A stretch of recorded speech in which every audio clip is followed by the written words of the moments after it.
En abordant la notion de résilience, je me suis tout de suite dit qu'il fallait que j'aborde la notion de libre arbitre. Nous avons vu à quel point la résilience est un élément délicat à doser. C'est-à-dire trop de résilience nous contraint, nous met dans une situation où nous ne sommes pas confortables, où nous avons l'impression de subir et en fait où nous n'agissons pas mais nous réagissons. Agir, c'est le libre arbitre, c'est-à-dire qu'est-ce que véritablement on souhaite, quel est le bon choix.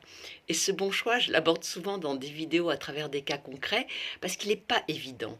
On se donne souvent plein de raisons, croyant qu'on va faire le bon choix, parce qu'on trouve plein de prétextes, parce qu'il y a une logique, parce qu'on se dit ah mais non mais je m'en sortirai, de toute façon je ne peux pas faire ça, ça ferait trop de mal, je ne peux pas faire ça parce que ça va engager un trop grand changement, je ne peux pas faire ça parce que il y aura véritablement trop de choses qui vont être chamboulées.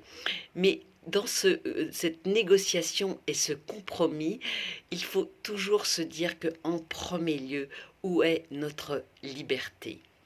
La liberté, c'est quelque chose qu'on chérit tous, mais c'est probablement ce qui est le plus difficile à atteindre dans un équilibre de soi-même et de relation aux autres et avec le monde. Alors, ça ne veut pas dire faire preuve de manque de délicatesse, ne pas tenir compte de l'autre, etc., etc. Mais souvent, il y a des choix radicaux qui nous paraissent très durs, mais qui vont nous ouvrir à beaucoup plus de sérénité qu'une liberté tronquée, une liberté où il y a trop d'arrangements. Et où on se dit toujours, oui, encore une fois, je me répète, je vais m'en sortir. Mais dès que la décision est prise, dès que le choix est pris, il engage immédiatement une énergie et beaucoup de conséquences. La machine est en route. Et faire machine arrière, comme dans trop de résilience, c'est toujours très difficile.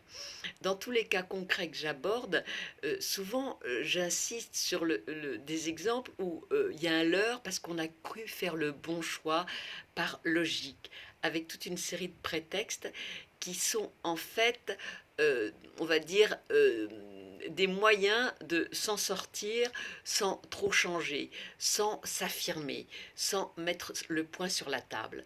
Alors quand je parle de point sur la table, c'est pas avec violence, c'est pas avec dureté, c'est pas avec force, ou en tout cas c'est dans une force tranquille, mais c'est plus habité par une conviction, une sérénité et quelque chose qui profondément nous met en joie parce qu'on se dit ça y est, je déploie mes ailes, je suis libre et tout ce qui va m'arriver, j'en suis responsable et cette responsabilité, elle est heureuse. Elle ne fait pas de dégâts dans moi-même parce que c'est ça qui est très important. Quand souvent on dit le libre arbitre, la liberté, c'est aussi accepter de renoncer à telle et telle chose, bien sûr, mais c'est renoncer à quoi? C'est-à-dire, il faut renoncer à ce qui nous encombre, mais il ne faut pas renoncer à ce qui permet notre réalisation. Et tout ceci vous paraît peut-être être des évidences, mais en fait, tout le travail, il est loin d'être évident. Quand on commence à véritablement essayer d'exercer sa liberté, on se rend compte qu'il va falloir aligner tous les curseurs. Et ce n'est pas simplement régler une petite chose, une case de notre vie, ouvrir un tiroir et le refermer. C'est tout un enchaînement parce que on va devoir harmoniser tous les aspects de notre vie.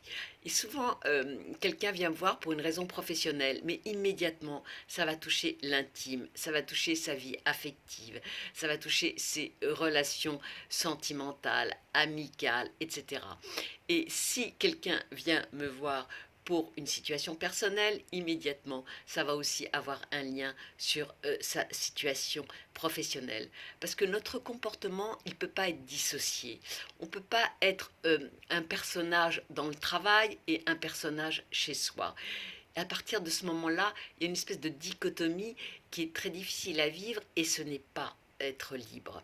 Donc être libre, c'est vraiment harmoniser tous les éléments de sa vie et cette liberté, elle se fait par une responsabilisation, une décision qui n'est pas toujours facile et il faut se le dire.